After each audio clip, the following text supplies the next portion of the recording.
Everyone आज मु सकाळु सकाळु गाधई पाधई कि कुआडे जाऊँगी आपण मैंने तो जानी आज है श्रावण मासर सेकेंड सोमवार। तो आज टी मु मंदिर पटे दर्शन करने जाऊँगी। तो आज आमर मंडे बोली आज मंदिर सामने मार्केट बसे जहाँकि मार्केट एवं खोलाखोली हैनी। तो एबे आमे ऑलरेडी मंदिर को पहुँची जाइचु। तो पूजा दुकान रे किछि भोग नेबापई आमे अपेक्षा करिचु। आज पूजा दुकान रे बहुत भिड़ थिला सेतिपई भाई टिके लेट कले। तो वेट करिके आमे भोग एवं दीप सबू नेकी गलु एवं क्षीर मध्य नेकी गलु। ऑलरेडी आमे मंदिर भितर को पळे आसिलुनु एवं एई मंदिरटी होची हमर राउरकेलार काशी विश्वनाथ मंदिर एवं जगन्नाथ मंदिर दुईटी मंदिर अछि जहाँकि आपण माने बुलिबा पई आसी पारिबे। तो एबे आमे बाबा काशीनाथ मंदिर को दर्शन करिवु।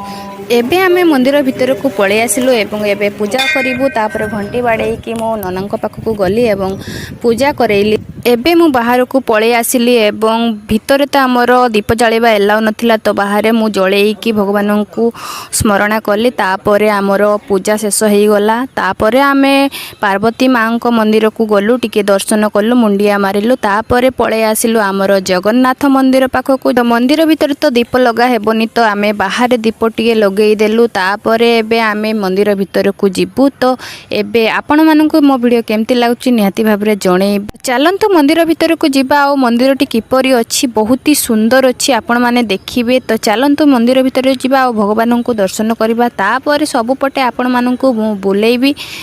आज बहुत ही भल दिनटे थिला। आज है एकादशी व्रत। तो एकादशी व्रत पाई समस्त आज व्रत करूछंती एवं एठी माँ कमलांक मंदिर अछि। हमर मंदिर दर्शन सरी जाइछि। तो आपण माननकु मो वीडियो केमती लागिला मंदिर केमती लागिला निहाती भाबरे जणेइबे। जदि भल लागिला लाइक शेयर एंड सब्सक्राइब कर देबे। एबे तो हमर घर को जिबार समय हो जाइछि। तो पुणी देखा हवा नेक्स्ट वीडियो रे। Bye bye. Thank you.